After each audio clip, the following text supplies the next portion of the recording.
Welcome to Unloading, a community podcast focused on illuminating the diverse perspectives across the country about solutions to the epidemic of gun violence. I'm Kate, a fourth-year medical student from the University of Colorado. I'm Mijo, also fourth-year medical student from the University of Colorado. I'm Sarah, a third-year medical student from St. George's University. Our hope is that these stories will inspire you to learn more about gun violence and take action in your own community. Welcome, everybody. We have Dr. Allison Freeman, who is a pediatrician in Buffalo, New York, and a clinical assistant professor at Jacobs School of Medicine and Biomedical Sciences at the University of Buffalo.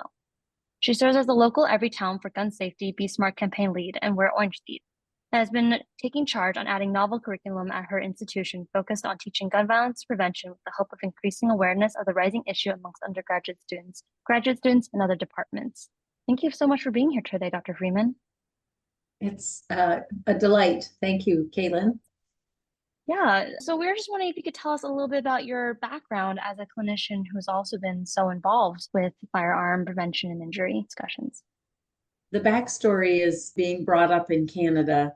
The uniquely American gun violence problem is pretty eye-opening when you first moved to the United States to work, which I did. And I wanted to be part of that solution if I was staying here and working in the US. I'm actually a pediatric specialist, but this is a passion for me, and I spend a lot of my spare time doing gun violence things. Thank you. We are very excited to have you here and get that very unique perspective. Since you did move from Canada to the US and kind of get that different perspective of what we face here, data has been showing that firearms are now an upward trend of cause of pediatric mortality. In this kind of era that we're facing, that you're trying to increase education about firearm violence, but we're still seeing an increase in overall mortality due to firearms, what do you think is still causing this issue? I mean, I have spent a lot of time trying to really understand the problem. And when I teach medical students or residents about it, I always talk about these three major buckets. And the small bucket, but the very solvable bucket, is the early childhood unintentional injury. When a toddler, a youngster, a 10-year-old boy finds a firearm and tries to play with it and harms themselves or harms somebody else. And that's preventable when parents are taught how to store firearms correctly. This is a very dangerous piece of equipment, and it serves a purpose for families, but they need to understand that young children explore, and that most surveys show that children interviewed know exactly where their parents are keeping firearms, and many of them have gone into those locations without their parents being aware. So we need to do better on storing and ending unintentional shootings of children. That's the smallest piece of the pie. The next section of the pie is a very much harder problem to solve, and this is gun homicide. And this is largely related to other violence and lack of opportunity in some of our American cities, and young people using firearms in gang-related ways, but also in, just in a self-defense way in a part of a town that may not feel safe to them. And these are often harder problems to take apart. We need to work with community organizations on that, because those problems, it's not just the gun, it's a greater, broader spectrum of disparities and inequalities that lead to concern about safety, that lead young people to picking up firearms. And then that final piece of the puzzle on firearm suicide, again, very, very much something we should be involved in trying to prevent. When we are dealing with families who have a loved one with a mental health crisis, a brain injury, dementia, these are conversations we need to be having about whether there are firearms and whether it would be better to remove them from the family home or the patient's environment until that patient is in better shape. And so, each one of those problems requires a different effort, but I had to really do a deep dive to understand how many different pieces of the firearm violence puzzle physicians need to be involved in. That was a really amazing answer. I appreciate you mentioning so much about your education, that you've not only sought out, but also about how you incorporate that into being a professor. I know what you mentioned that you're part of Everytown, which is a pretty multidisciplinary group that includes a variety of people, including those who are gun owners. And so I'm kind of wondering, what stakeholders do you think are important to include in discussions about firearm injury and prevention that we haven't already started to include? Yeah, in coming to Buffalo, which I've only been here for 4 years, I needed to understand the landscape around me before I could even begin to start to be involved in the solutions. And it was amazing to me the people I've met and the relationships I've built and how those have played a role. So, for instance, I was directed to the Suicide Prevention Coalition of Erie County, where I've subsequently joined the Means Reduction Task Force and made all kinds of great relationships in the mental health community. And I go to gun shows and teach people at gun shows about suicide prevention and gun lock use. We've met many on the ground organizations that are doing violence interruption. We have a great group over at our adult trauma center called Brave, and they have in hospital services, but they also have in community services for dealing with a shooting before it spreads to become multiple shootings. And so that's a very important partnership, and those people need to be at the table. Our law enforcement officers are critical to serving ERPOs. We need to understand how to talk to patients about extreme risk protection orders, but we also need to understand how they're done in each state. And so I've learned a lot from our law enforcement folks about how to obtain an ERPO when one is necessary. And we still need to get more partners in the community. Veterans, I've worked hard on the Suicide Prevention Coalition with veterans groups. And actually, one of my pals in the work is now teaching at permit training courses. When a person goes to a training course to obtain a New York gun license, they have to have at least 1 hour of suicide prevention. And he's a Veterans Administration person who incorporates the suicide prevention message and the safe storage message for each one of those courses he's involved in. So we want gun owners, we want gun range owners, we want the community that is impacted by the violence. And I think the more of us at the table and the more we get to know the work that each person is doing, we can build on that and find ways to get the message about safe storage and suicide prevention into unusual places. It sounds like there's a lot of stakeholders as well as organizations that you've personally been involved with, but that are overall involved with the gun violence prevention. A lot of times when we go on Google and we search things, everything in the world pops up. Online is very overwhelming. What kind of recommendations do you have about how we should approach finding these resources in our local communities? Well, for medical students in particular, I have been pointed to resources that are really well vetted, such as the Bloomberg Public Health Initiative at Johns Hopkins. They have a lovely training program for understanding firearm violence and firearm violence interruption. There is a great set of conferences put together by Northwell Health here in New York. There's also, I'm wearing the scrub top from SAFE, Scrubs Addressing the Firearm Epidemic. And I have been recently appointed to be the mentor for the SAFE chapter in our medical school. Our med students are using SAFE curricula and talking to others in SAFE chapters around the country about how they can embed gun violence prevention into their own medical school curricula. And then the Academy of Pediatrics materials I've used plenty, in addition to the Everytown ones. The Academy of Pediatrics has a lovely report by Dr. Lee and points the way to, some good information to share with parents. So those are a few of my key pieces of background information.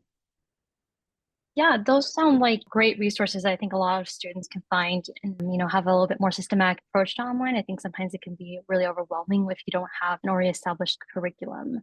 Previously, you did work on adding curriculum, and I was wondering if you could speak maybe a little bit more to how you incorporate that curriculum into the university, as well as you mentioned talking about differences sometimes between medical and residents, and how maybe that education might differ between how you teach a curriculum on gun violence and injury. It's actually a work in progress, and I don't think the job is done yet, but it was my goal when I came to Buffalo to make sure no medical student could ever graduate from this university without knowing something about gun violence. So we're partway there. In terms of curriculum, the easy piece for me was to ask my colleagues in the Department of Pediatrics to let me do some teaching to the pediatric residents. So we had 2 seminars, one on storage and discussing safe storage with families, and another one on extreme risk protection order and when to use it. And then we combined those and went over to the family medicine residents, and actually the VA came out and the psychiatric community came out, and we also had our trauma leaders. So we were all able to present a little piece of the puzzle in a one afternoon seminar for family medicine. But I think the biggest thing I would say to people trying to build on this, first thing, do your homework and look at some of those resources. The second thing is to find out who in your med school is already involved. So when I asked that question, I was directed to our adult surgical department, who were working on the trauma piece and also teaching Stop the Bleed locally. And that's an effort to deal with the repercussions of gun violence. I was pointed to the psychiatric department, who had some knowledge on programs they used to decide when ERPO should be filed in the psychiatric community, because now we are all in New York supporting reporters for extreme risk protection orders. So I wanted to understand what they do to get the information needed to file one of those. And I have also had a chance to, again, work with our medical students. And what we're doing at this point is, now that the SAFE chapter at our medical school is getting up and running, that will be the vehicle by which we ask for these curricula change. Our med school is just about to launch a brand new curricula in July. And I've listened to the launch meetings and keep asking a pointed question every time I go about why the number one killer of children is not a formal curriculum yet. And I think that's what we have to be a squeaky wheel, and then present maybe some of the ideas. For instance, at SAFE, they have some modules that could be built in. But each medical school will decide how to put this in their curriculum in different ways. We just need to make sure we keep the pressure on until they do. It would be lovely if it was a nationally endorsed effort. However, those take a lot longer to launch. So if your medical school like mine, Buffalo has a passion for this now, unfortunately, with the loss that we sustained 2 years ago. And I think the time is now for Buffalo, and I don't want to wait until there's a national effort. I think the biggest thing I would say is this is a health issue. This is not a politics issue. And we can't wait for Washington, and we also can't wait for multiple governing bodies to decide that it's time. In my center, medical student voices count. And when they want curricula, they will get it. So they have to lobby for it. I think it's really inspiring, the work that you're doing for not only the medical school to change the curriculum, but for the medical students. I think it's just passionate and driving in this force that you're creating that hopefully other medical schools follow suit as well. I know that we talked a lot about the bigger picture of gun violence, but more medical student based wise, especially as we deal with clinics and hospitals, what recommendations do you have for us and other practicing physicians about discussing firearm injury and prevention during the teen's head assessment, especially if that student or physician is in an area that has a lot of high risk, high levels of gun violence? Sarah, that's a really difficult question, actually. And I took some time to think about this. And, the piece of talking to parents about safe storage goes throughout the age range. But that's not something we should talk to our teens about. I know that in younger children, there are many efforts, for instance, to, programs like See Something and Say Something, or if you see a firearm, walk away and tell an adult. These are lovely for younger children. But as we all know, just don't touch it doesn't work with teens. And so in the teenage range, I think it's more powerful to concentrate on screening young people for their proximity to weapons and violence. And there are instruments I was looking up, for instance, studies that have published just a couple of years ago on the youth firearm risk and safety tool, and others like that you can apply. And then we can focus, and then we can, together with our social work and family support colleagues, talk about specific interventions that fit for that family situation. But I definitely think we need to ask the questions, and that's going to give us a better chance to find an intervention that is useful for families that are in difficult situations.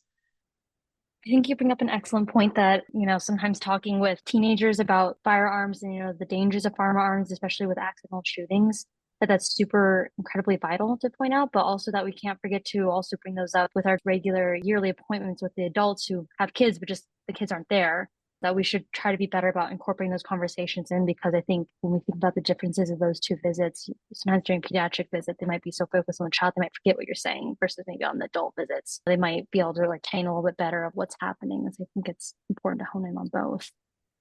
Yeah, I think that's a great point, Caitlin, that, it's really every visit. There have been situations in senior dementia and senior mental health crises where firearms have been important.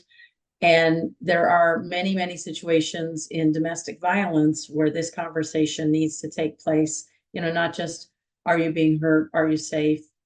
But if a woman or someone is in a domestic violence situation and isn't yet ready to leave, is she perhaps ready to intervene on the firearm? And so, there are ways that we can work with patients on staying safe until you are ready to leave, or making a temporary change until you are in a better place. But I do think the more we have the conversation as part of WellCare, we ask everyone about cigarette smoking, alcohol, diet. We ask about numerous child safety things, car seats and cabinet locks. This shouldn't be any more uncomfortable for us, but we have to begin somewhere with just making it part of our routine physical to ask these questions. Are you around firearms? And then the other one that we point out in the Everytown materials is, even if a family does not own a firearm, they may send their child to play at a home where somebody does. And so it needs to become a part of a normal conversation between two parents. Do you have a pet in the home? Do you have a backyard pool? Are there firearms in your home? If so, how are you storing them before you decide to send your child? How do you approach these discussions with parents with firearms in the home, especially with populations who might be more wary of always being asked these types of questions? On top of that, how do you also get buy-in from them to help implement firearm safety in their home? Yeah, I think it needs to be framed as a general pediatric question. And I think sometimes you need to start by saying, I'm going to ask if you or your child have any exposure to firearms, not because we're concerned about recording it anywhere in the medical record or whether you own them legally or not. This is something I've learned in the part of Buffalo that is most at risk for gun violence. Sometimes the ownership is not legal, and that's why they won't come forward. But then I have also, at lots of community events I've worked, said, you may not own them, but you probably know somebody who does. And so I give the education anyway. Here's how to use a gun lock. This is why you must never share your password. If you're using a gun safe, make sure that you're keeping the access code where your child doesn't see you use it and things like that, just so that I can deliver that information without people having to be feeling like they're being judged. Interestingly, we just had a gun lock giveaway at our clinic, and the first day nobody wanted to take them. We had signs up everywhere.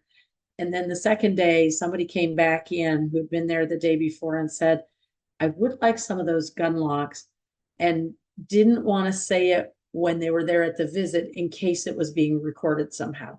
That kind of brought the staff around to making sure that we said to people, we have these free gun locks we'd like to share with you, and this is not any information we're recording in your chart. Absolutely. And since we're talking about pediatric visits, I know we frequently give parents handouts with information about things like development milestones or how to treat ear infections. Do you think there's a role in giving parents informational handouts about gun safety tips at wellness visits? And if so, are there handouts that already exist that you like? Yeah, the Academy of Pediatrics Safe Storage handout is a nice one for that. But I will say a lot of the pieces of paper we give people do not get read. But I think if more pediatric and family practice clinicians can find a way to get gun locks out to their patients, I've worked together with the VA on that. But there are other types of programs where sheriff's departments and police departments may supply them. Hospitals can choose to buy them. The simple cable locks are not ideal for every scenario, but it gets the conversation started. And then you can say, if this is not to your liking, here's some other ideas. First of all, it's amazing that your clinic is giving out these free gun locks. I think that is such a amazing advocacy move that they are making to help their community. As a pediatrician, it gives you a very unique view of everything. You get to see these kids and interact with their parents at the same time, which most other specialties may not have the dual interaction like you do. What do you think is the best way for other medical providers to help reduce the prevalence of gun violence that we see among the pediatric population? Well, I think the first thing is to have a willingness to discuss this and a little bit of background training in how to discuss it in a way. You have to know what the parts of a firearm are if you're going to teach somebody how to apply a gun lock. And so some very simple things like that, understanding the parts of a firearm, understanding types of firearms, understanding types of storage. I did an effort with my community pediatricians through their semi-annual meetings to provide them with some posters that they could put in their waiting rooms.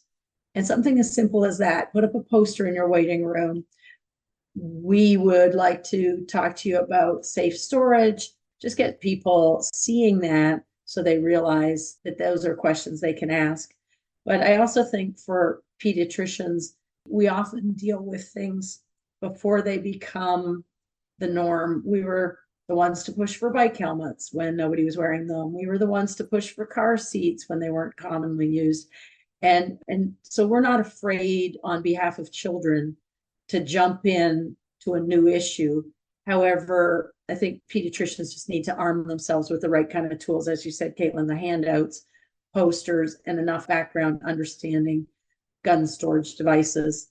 And then also maybe some references for, if you do screen a youngster and find that a teen is in a dangerous area, know who to call.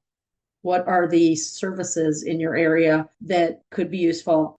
On my phone, I keep a copy of the New York State Extreme Risk Protection Order application that I could print off at a moment's notice if I had a conversation with somebody who said a loved one's in crisis and I don't know what to do. And then I can talk them through that. Absolutely. I think, you brought up really great resource for clinicians, residents, and medical students, and even for people who aren't medically oriented, who just want to know about general safety. We really appreciate the time that you spent with us.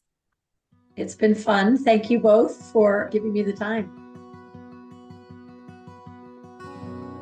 Thank you for listening to Unloading, a community solutions podcast for gun violence. This podcast is in part of the American Women's Association Gun Violence Task Force.